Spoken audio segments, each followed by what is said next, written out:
Hello everyone and welcome to A Fictional Escapist. Today's video is my first review here on the channel where I'm going to be talking about my self-pub indie book of January, The Look of a King by Mr. Tom Dumbrell. This is the first book in the Pillars of Peace series. It is a debut novel and let me tell you, it's quite good for a debut novel. At 264 pages, this book gives you a solid introduction to a new world and has a lot of room to grow, which is pretty cool. So we follow two main points of view. We've got Augustus, who is the heir to the throne. He's a little spoilt, he's a little pretentious, and he's a little under the pump with some of the expectations that are being placed on him given his life of privilege.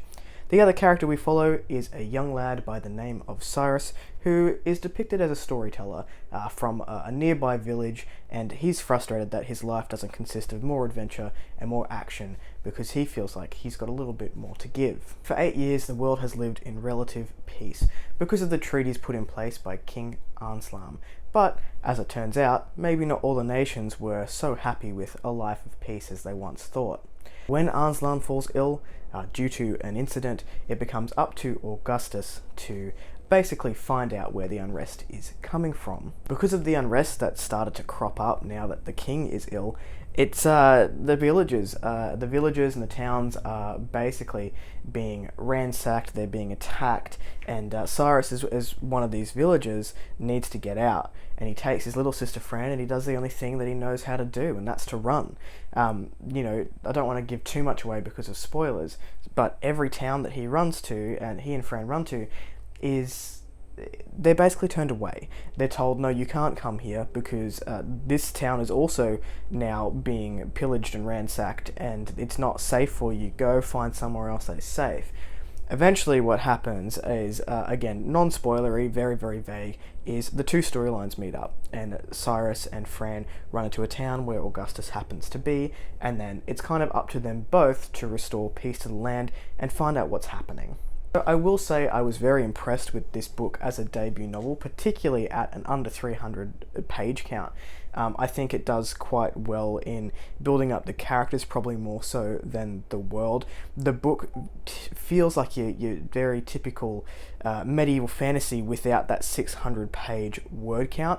I would say up until the 70% mark, it doesn't colour too much outside of the lines. It feels very comfortable for a fantasy reader, whether you're new to the genre or not. I would say this is something that a new fantasy reader could pick up very easily and sort of jump into the world without too much hassle. There are a couple of strong suits to this book in my opinion, and the biggest one is the relationships. So if you're a character-driven reader, this is going to be a book that you're going to want to pick up. So the relationships that we have a few different dynamics. We have the chosen family, people who have come together after tragedy, and we also have a student mentor-like relationship between a couple of the characters, and they're done quite well. Again, in my opinion. The other strength that this book has is the side characters. Now, if you continue to watch reviews from me, you will learn that I am a sucker for a side character. Even if you're following me on Instagram, you'll know that I often talk about the side characters. I get distracted by side characters and I want to know more about them and what's happening, but a lot of the time they can feel misplaced or they are just like a placeholder for something else. It is rare to find a book, particularly a book one of a series, where none of your side characters feel like they're there just because, or that their storyline isn't going to come up until book 2 or 3. No one here feels like they're out of place. Everyone has a purpose, and those purposes are well discussed, and it was quite refreshing to see after reading some trilogies where maybe you get introduced to characters in book 1 and nothing happens with them until book 2 or book 3. Everyone here feels like they fit, which was excellent to see. Now, my main criticism with this book is with the main character Cyrus, and that is because he's thrown into these impossible situations, and there is no way someone who hasn't had years and years and years of training and sort of backing and mentorship would be able to make these decisions that he has to make or do these things that he has to do. So it feels a little bit easy on his part coming into the situation that he does, and then moving forward, even though he does have that mentor relationship, it's also like, well, someone would need to really understand the whole political era and be trained, and it felt a little bit easy to me. That's my main criticism. It does have room to grow, and I'm very interested in seeing it grow in the next book. Now, I'll say, I've said it before, if you listened to my reading vlog or you watched that one on Monday, up until the 70% mark of this book, I thought it was good. I thought it was very enjoyable.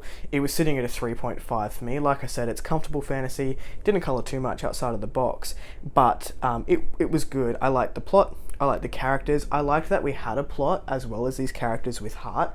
That's very important to me as a plot and world driven reader, more so than the characters, is I had enough as a plot driven reader to keep going along. I find things like Abercrombie, don't hate me booktube community, but because it is so character focused, particularly in that first book, I was like, yeah, the characters were good, but what are we doing? And then it wasn't until that third book where it all sort of came together, and you're like, oh, there's so much foreshadowing there. Whereas with The Look of a King, there was enough to sort of be like, okay, we're going from here to here to here to here, and it pushed the reader along, which is why I would call it a fast-paced fantasy. So it was good up until 70%. Now, from 70% to 100%, I did not put this book down.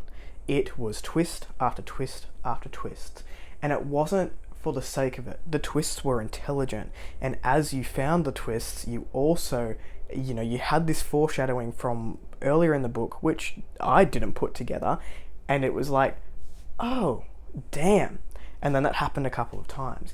So that, the twists and the turns that happened in that last 30% really shot this book up for me, because it sets itself up so well for a continuation of the story, and you're basically gone through a whirlwind of emotions with these characters that you've come to know, and it really just up on my rating scale. So I went from a 3.5 to a 4.25, and I think that this series in its entirety, if we do get book 3 this year, I'm planning on reading book 2, which is called No Place for Peace, later on in the year, and if we get book 3, I think this may, it's a big call because it's only February, but it may be my underdog series of the year.